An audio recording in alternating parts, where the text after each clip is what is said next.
उत्तरी भारत का एक गांव जतनपुर।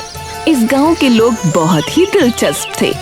इसी गांव में दो भाई रहा करते थे। छोटे का नाम किशन और बड़े का था कप्ता। माँ, मैं नगर जा रहा हूँ। अब तो मुझे लगता है कि नगर में ही कोई काम करके अच्छी तरह धन कमाकर हमारे घर के हालात ठीक हो सकते हैं। ठीक है किशन बेटा, मैं तुमको आगे बढ़ने से नहीं रोकूंगी। तुम नहीं होते तो न जाने मेरा क्या होता। उस समय कप्ता आराम से पलंग पर सोया हुआ था।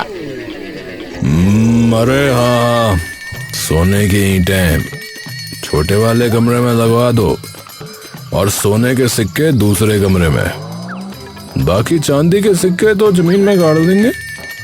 मेरे धन की कड़ी सुरक्षा बहुत आवश्यक है। अरे ओ गरीबों के महाराज, असल में तो एक तांबे का सिक्का जेब में रहता नहीं, सपने में सोने और चांदी की ईंटें देख रहा है। खड़ा हो। उसकी माँ ने उसके मुंह पर पानी फेंककर उसे उठाया। अरे क्या माँ, तुम भी? तुम्हें मेरे जीवन के प्रसन्नता की एक रात नहीं देखी गई। कितना धनी हो गया था मैं। तेरा भाई नगर काम देखने जा रहा है, तू कम से कम गांव में ही देख ले कोई काम, या अभी भी सोता रहेगा? अब तो सूरज की किरणें भी घर में आने लगी है। तभी कप्ता ने बाहर देखा। अरे दिन निकल गया। नंदिनी का मंदिर जाने का समय हो गया होगा। उसने जल्दी से अपना मुंह धोया और घर से निकल गया। नालायक कहीं का। ठीक है माँ, मैं भी चलता हूँ। जीता रहे बेटा। किशन भी अपनी माँ का आशीर्वाद लिए घर से निकल गया। अभी नंदिनी मंदिर जाने के लिए घर से निकली थी, तभी कप्ता की उस पर नजर पड़ी। अरे वो जा रही है मेरी होने वाली धर्मपत्नी। कितनी सुंदर लग रही है। कप्ता अचानक उसके सामने जाकर बोला। अरे वाह नंदिनी, आज तो तुम स्वर्ग की अप्सरा लग रही हो। ये इस तरह से हमारा रास्ता रोकने का क्या मतलब है? हाथ में पूजा की थाली और बालों में गजरा। मेरे लिए तुमने 16 सोमवार का व्रत रखा है। मैं तो तुमसे कब से विवाह के लिए तैयार हूँ। ये सुनकर नंदिनी आग बबूला हो गई। न काम करती हो न कुछ कमाती हो और मुझे अपनी धर्म पत्नी बनाने के ख्वाब देख रही हो। अभी पहनाती हूँ तुमको अपनी जूतियों की बनी वरमाला। तभी नंदिनी ने अपनी जूती उतारी और अरे बाप रे, भागो! अरे भागो भाई भागो! इस नंदिनी ने आज मेरा प्रेम प्रस्ताव ठुकरा कर अच्छा नहीं किया। अब तो चाहे जो कुछ भी हो जाए, यही बनेगी मेरी धर्मपत्नी। हाँ। ये फैसला कर कप्ता जंगल की ओर निकल गया।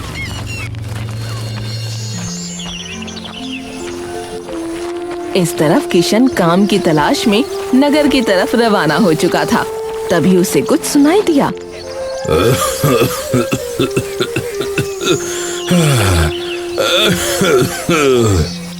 अरे ये कौन है?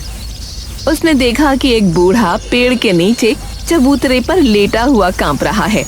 अरे बाबा जी, क्या हुआ आपको? क्या आपकी तबीयत ठीक नहीं है?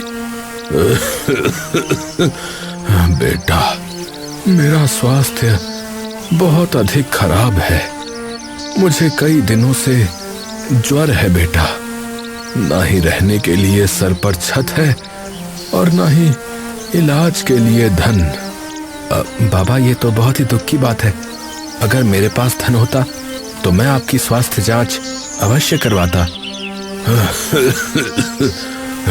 बेटा, तुम मुझे इस बीमारी से मुक्ति दिला सकते हो यदि तुम चाहो तो।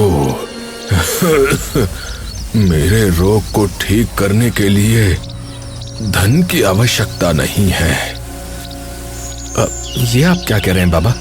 और मैं ऐसा कैसे कर सकता हूँ? धन के बिना आपका इलाज कैसे होगा? राजमहल के बगीचे में 500 वर्ष पुराना एक हरे सेब का पेड़ है जो देवताओं की देन है। उस सेब का सेवन करने से मेरा रोग दूर हो जाएगा बेटा। परंतु आपको उस पेड़ के बारे में कैसे पता है बाबा? पुत्र, मैं कुछ वर्ष पहले राजा का मंत्री हुआ करता था, परंतु सुखदेव नाम के एक दरबारी ने मंत्री बनने की लालसा में मुझे राजमहल से निकलवा दिया बेटा। उसने महाराज का पुश्तैनी हार चुराकर मेरे कक्ष में रख दिया था, जिससे मैं चोर साबित हो गया और महाराज ने मेरी कोई बात सुने बिना ही मुझे दंड स्वरूप राजमहल से निकाल दिया।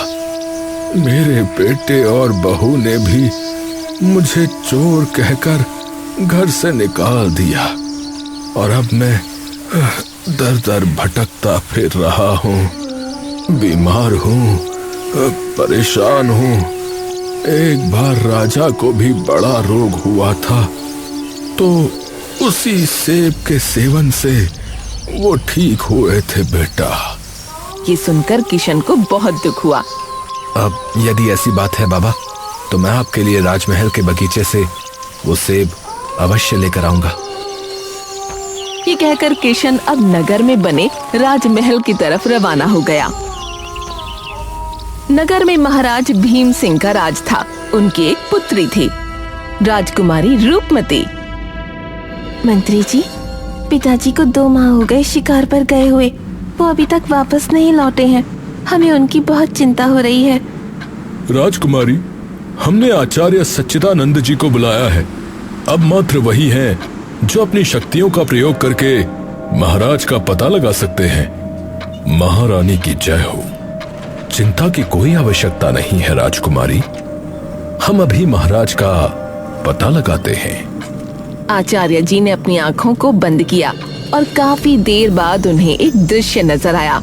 उन्होंने पाया कि महाराज एक गुफा के अंदर हैं और उनके पैर में बेड़ियां पड़ी हैं। अरे, ये बेड़ी हमारे पैरों में कहां से आ गई? हम अब यहाँ से बाहर कैसे निकलेंगे? यहाँ तो कोई भी दिखाई नहीं दे रहा। तभी आचार्य जी ने आंखें खोली। यह तो बहुत ही गंभीर समस्या है। क्या हुआ आचार्य जी? क्या पिताजी ठीक नहीं है? महाराज ठीक तो हैं, परंतु वो मायावी जंगल की जादुई गुफा में फंस गए हैं। क्या? कहाँ है वो जंगल? हमें बताइए। पूर्व दिशा में एक विचित्र वन है। उस वन में एक गुफा है। एक शिकार के पीछे उसी गुफा में महाराज गए और वो वहां जाकर फंस गए हैं। ठीक है, हम आज ही उस जंगल के लिए निकलते हैं। नहीं राजकुमारी, उस जंगल में कोई स्त्री नहीं जा सकती, मात्र पुरुष ही वहां जा सकते हैं। लेकिन क्यों? ऐसा क्या रहस्य है उस जंगल का? उस जंगल में कोई भी पुरुष जा सकता है और उस गुफा में प्रवेश भी कर सकता है, परंतु वहां से बाहर मात्र वही पुरुष आ सकता है जिसने अपने जीवन में कभी मिथ्या न कहा हो, जो अपने से अधिक दूसरों की सोचता हो, जिसे दूसरों के दुख में अपना दुख दिखाई देता हो, दूसरों की प्रसन्नता में अपनी प्रसन्नता। मात्र वही उस गुफा के अंदर जाकर पुनः बाहर आ सकता है। ये सुनकर महारानी और राजकुमारी चिंतित हो उठी। अब हम भला इतना गुणी पुरुष कैसे ढूंढेंगे? इस तरफ कप्ता जंगल से होता हुआ एक बाबा के पास पहुंचा।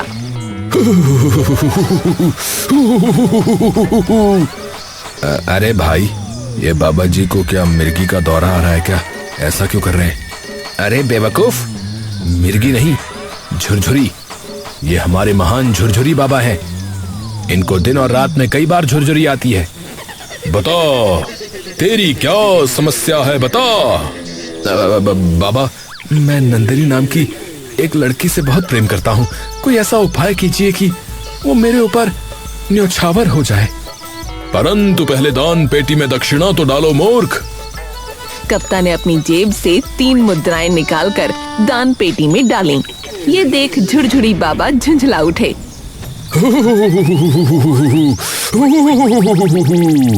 सुन, झुरझुरी बाबा ने उसे एक पर्ची निकाल कर दी। 2 टमाटर, 2 बड़ी इलायची, 2 नींबू, 1 सिंदूर की डिब्बी और 7 हरी मिर्ची। सबसे पहले दोनों टमाटरों को बीच में से आधा आधा काटना है। अरे बाबा, सलाद तो मुझे बनाना आता ही है, आप उपाय बताओ ना बाबा जी। मूर्ख, मैं उपाय ही बता रहा हूँ।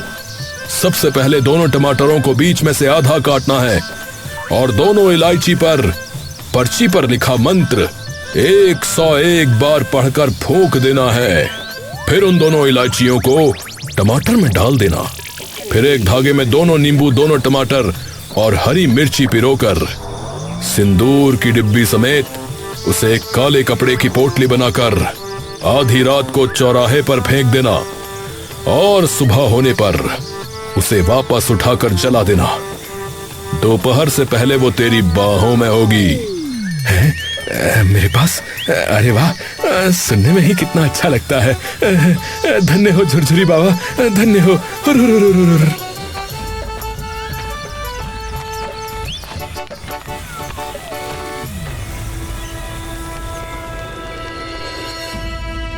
इस तरफ दरबार में अभी भी महारानी और राजकुमारी चिंतित बैठे थे। तभी एक दरबान वहां आया। महारानी की जय हो। महारानी, एक नौजवान महाराज से मिलना चाहता है। ठीक है, उन्हें अंदर ले आओ। तभी किशन को दरबार में पेश किया गया। महारानी की जय हो। कहिए, क्या समस्या है आपकी? महारानी, आपके राज्य का एक बूढ़ा निर्धन व्यक्ति जिसका स्वास्थ्य बहुत ही खराब है, उसे राजमहल के बगीचे में उगने वाले हरे सेब की आवश्यकता है। वो हरा सेब ही उन्हें बचा सकता है। वो बूढ़ा कौन लगता है वो आपका, जो आप उसके लिए यहाँ आए हैं? वो एक बेसहारा वृद्ध व्यक्ति है महारानी, जिनको उन्हीं के बहू बेटों ने घर से निकाल दिया। परंतु मैं तो कार्य की तलाश में नगर आया था, परंतु मुझे वो बेचारे तड़पते हुए मिले तो मुझसे उनका दुख देखा न गया। आपसे हाथ जोड़कर प्रार्थना है कि आप मुझे राजमहल के बगीचे में से एक सेब दे दें। तभी महारानी और राजकुमारी ने आचार्य जी की तरफ देखा और उनको उनकी बात याद आई। जिसे दूसरों के दुख में अपना दुख दिखाई देता हो, दूसरों की प्रसन्नता में अपनी प्रसन्नता, मात्र वही उस गुफा के अंदर जाकर पुनः बाहर आ सकता है। ठीक है, हम आपको वो फल जरूर देंगे, लेकिन उस बूढ़े को फल खिलाकर आपको कल सुबह दरबार में वापस आना होगा। बहुत बहुत धन्यवाद राजकुमारी, मैं अवश्य वापस आऊंगा। मंत्री ने किशन को बाग से हरा सेब तोड़कर दे दिया। किशन उस सेब को लेकर बड़ी खुशी के साथ महल से निकला।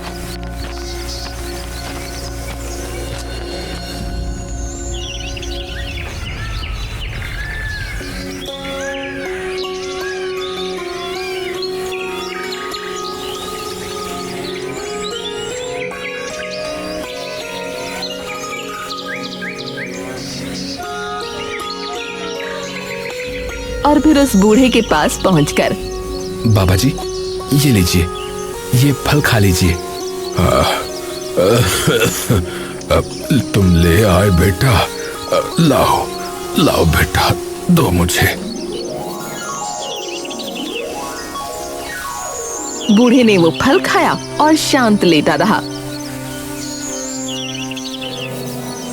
कुछ ही देर में किशन ने उसके माथे पर हाथ रखकर देखा तो वो सामान्य था।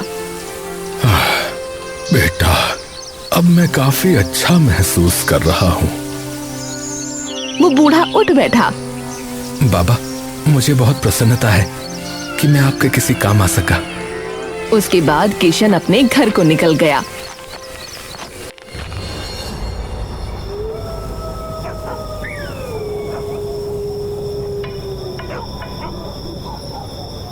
तब तक कप्ता ने झुरझुरी बाबा का बताया हुआ उपाय किया और एक पोटली तैयार कर ली। हाँ, अब बस ये चौराहे पर जाएगा और कल नंदिनी मेरे पास होगी, मेरे पास।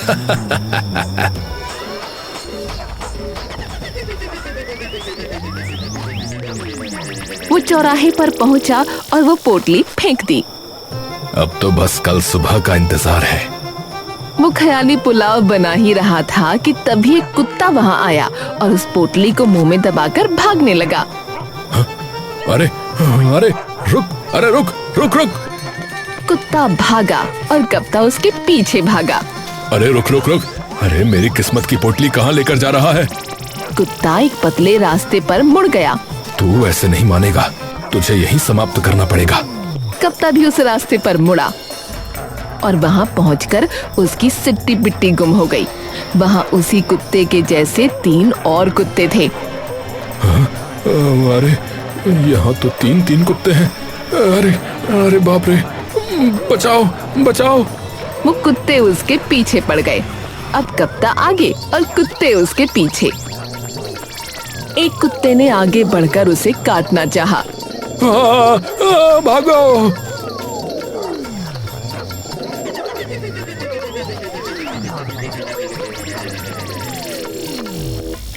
और कप्ता अपने घर पर पहुंचा। उसने देखा कि किशन भी घर वापस आ गया है। बेटा, कहाँ रह गया था तू? मैं कितनी परेशान हो रही थी। माँ, वो असल में। किशन ने बूढ़े से लेकर राजमहल तक की सारी कहानी कह सुनाई।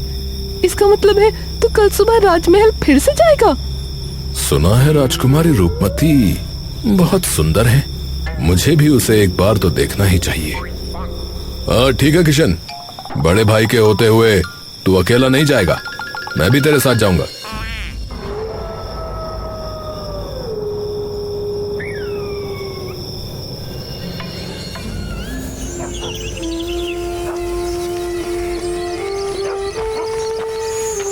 सुबह होने पर किशन और कप्ता एक साथ घर से निकले। कप्ता के मन में कई लड्डू फूट रहे थे। नगर पहुंचने के कुछ देर बाद वो दोनों राजमहल पहुंचे।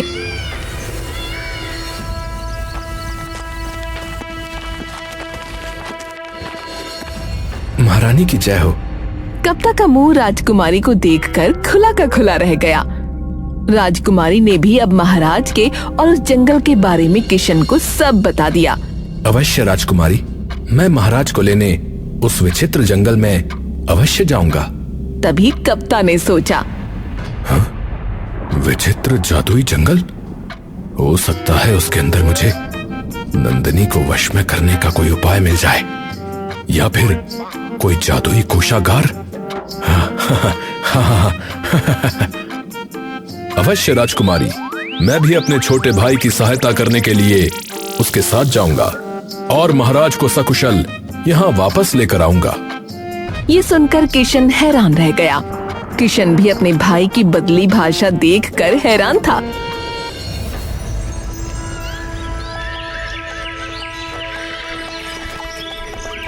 वो दोनों रथ में बैठे आचार्य के साथ राजमहल से निकले।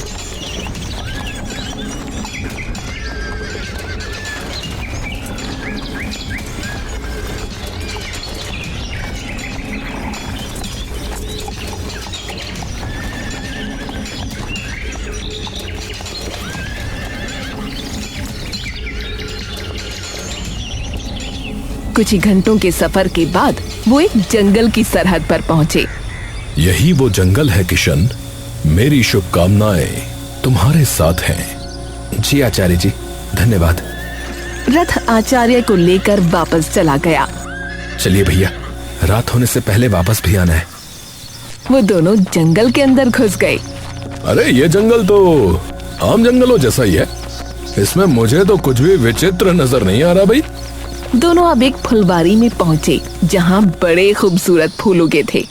अरे वाह, अगर इनमें से एक फूल नंदिनी को दे दिया तो वो तो हैरान रह जाएगी।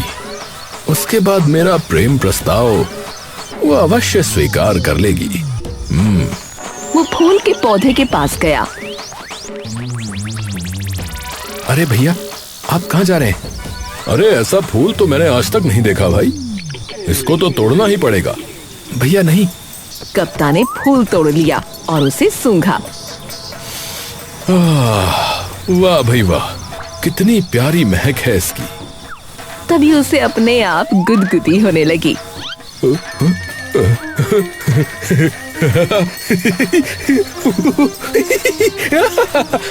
अरे अरे अरे क्या हुआ भैया, आप ऐसे हंस क्यों रहे हैं? अरे अरे मुझे तो कुछ पता ही नहीं चल रहा कि मैं किस बात पर हंस रहा हूँ। कप्ता जोर जोर से हंसने लगा।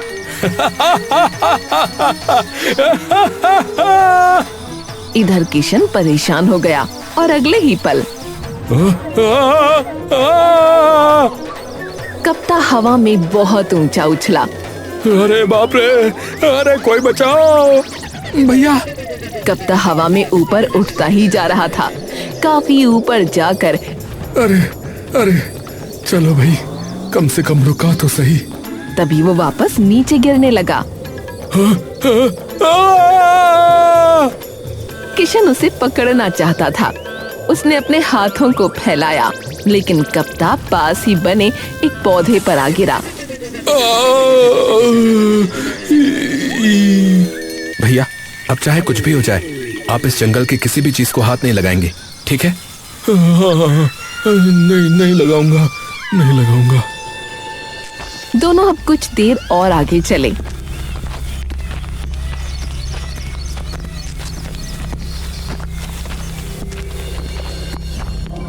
और अब उनके सामने एक गुफा का मुंह नजर आ रहा था।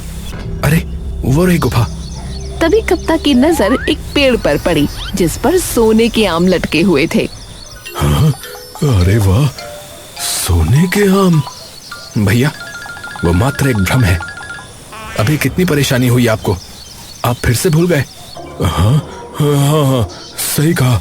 ये मात्र एक भ्रम है, ये मात्र एक भ्रम है। दोनों गुफा पर पहुंचे। चलिए भैया अंदर चलते हैं। रुको। उन्हें आवाज आई और एक राक्षस उनके सामने प्रकट हुआ। इस गुफा के भीतर तुम जा तो सकते हो, परंतु बाहर मात्र वही आ सकेगा जिसने कभी मिथ्या न कहा होगा और कोई चोरी नहीं की होगी, न ही किसी को कोई नुकसान पहुंचाया होगा, जो दूसरों की प्रसन्नता में प्रसन्न रहता हो। ये सुनकर कप्ता की सिट्टी पिट्टी गुम हो गई। किशन, ऐसा करो, तुम ही अंदर चले जाओ भाई। वैसे भी महाराज कोई बच्चे थोड़ी हैं जो हम उनको गोद में उठाकर लेके आएंगे, है ना? तो वो तो तुम्हारे साथ भी आ ही सकते हैं, है ना? तो तुम ही चले जाओ। ठीक है भैया, मैं जाता हूँ, आप बाहर ही प्रतीक्षा करें। हाँ हाँ ठीक है, जाओ जाओ। किशन गुफा के अंदर चला गया। गुफा में अंधेरा बिल्कुल नहीं था और वहाँ का वातावरण भी काफी अच्छा था। अरे ये गुफा तो अत्यधिक लंबी दिखाई दे रही है। तभी वो एक जगह पहुंचा जहाँ उसे 3 रास्ते नजर आ रहे थे। अरे इनमें से महाराज कौन से मार्ग पर होंगे? उसने इधर उधर देखा और महाराज को आवाज लगाई। महाराज, महाराज, आप कहाँ पर हैं महाराज? अरे लगता है कोई आया है। हाँ, हम इधर हैं, इस मार्ग पर। किशन को आवाज आई तो वो उस बीच वाले रास्ते पर बढ़ने लगा। महाराज मैं आ रहा हूँ। उसने करीब 200 कदम ही चले होंगे। उसे कहीं सोने के सिक्के तो कहीं खजाने की पेटियां पड़ी दिखती, कहीं हीरों का ढेर। लेकिन वो नहीं रुका। कुछ देर चलने के बाद उसे महाराज नजर आए, जिनके पैरों में एक जंजीर बंधी थी। अरे महाराज, आप यहाँ इस अवस्था में? परंतु तुम कौन हो? मैं आप ही की प्रजा में से एक सामान्य व्यक्ति हूँ महाराज, परंतु आपको ढूंढने के लिए यहाँ आया हूँ। तुम हमें ढूंढने आए हो? तुम्हें कैसे पता कि हम यहाँ पर हैं? महाराज, मुझे राजकुमारी जी ने सब कुछ बता दिया और राजकुमारी जी अत्यंत चिंता में है। आचार्य जी ने कहा कि आपको इस गुफा से कोई ऐसा व्यक्ति निकाल सकता है जो बहुत नेक हो। अब मैं इस लायक हूँ या नहीं ये तो मुझे नहीं पता, परंतु मैं आपको बचाने यहाँ चला आया। किशन जंजीर को खोलने की कोशिश करने लगा। तभी वही राक्षस वहाँ प्रकट हुआ। किशन, तुम्हें जो मांगना है तुम मांग सकते हो, परंतु इन्होंने किसी का हृदय दुखाया है, इसीलिए ये वापस नहीं जा सकते। नहीं, हम तो अत्यंत न्याय प्रिय राजा हैं। हमने किसी के साथ कुछ अनुचित नहीं किया है, अन्यथा ये गुफा तुम्हें यहाँ बंदी बनाकर नहीं रखती। तभी किशन को उस बूढ़े के बारे में याद आया जो कि राजा का मंत्री हुआ करता था। हे देव, वो बूढ़े मंत्री जो महाराज की भूल की वजह से दर्द में थे, वो अब ठीक हैं और उनकी बीमारी महाराज के बगीचे में लगे पेड़ का फल खाने से ठीक हो गई है।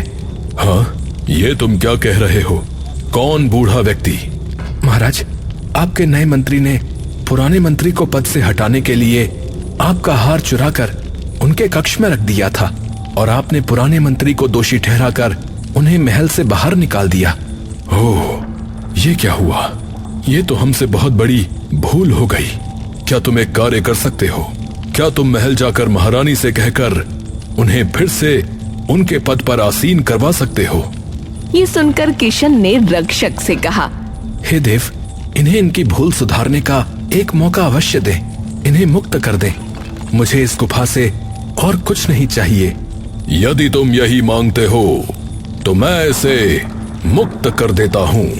ये कहते ही राजा के पैर में बंधी जंजीर खुल गई। चलिए महाराज। इधर बाहर खड़ा कप्ता आम तोड़ने के लिए पेड़ पर चढ़ गया था। बस 2 आम तोड़ लूं, उसके बाद कई वर्षों तक कमाने की आवश्यकता नहीं पड़ेगी। एक बड़ा सा घर बनवाऊंगा और फिर उस घर को देखकर नंदिनी मुझसे विवाह करने को एकदम राजी हो जाएगी। तभी किशन और महाराज भी बाहर निकल आए।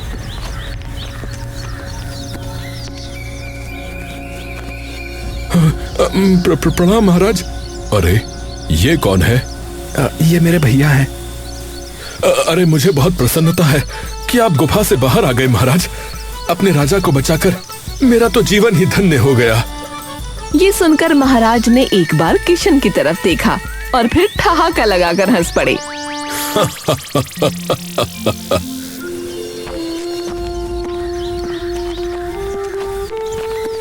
उसके बाद तीनों पुराने बूढ़े मंत्री से मिले और उसे भी साथ लेकर शाम होने से पहले राजमहल पहुंचे।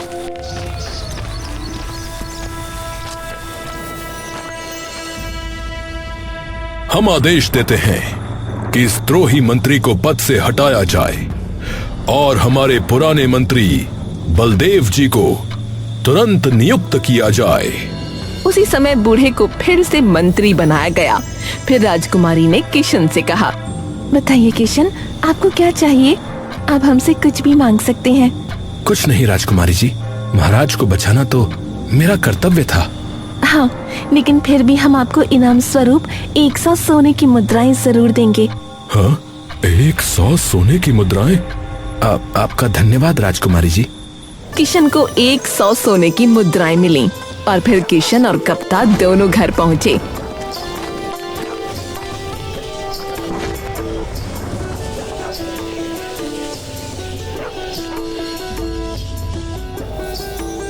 ये देखो माँ। मेरे बेटे, मुझे तुझ पर बहुत गर्व है। और एक ये है नालायक, बड़ा होकर भी कुछ नहीं कर पाया। अरे माँ, मैं तो ऐसी चीज लाया हूँ जिसके आगे ये 100 सोने के सिक्कों का मूल्य कुछ भी नहीं है। क्या मतलब है तेरा? मेरे पास तो सोने के आम है, आम। ये देखो। ये कहकर कप्तान ने हाथ डाले और जैसे ही बाहर निकाले तो उनके अंदर आम की जगह 2 केकड़े थे। वो दोनों कप्ता के हाथों में चिपट कर उसे काटने लगे।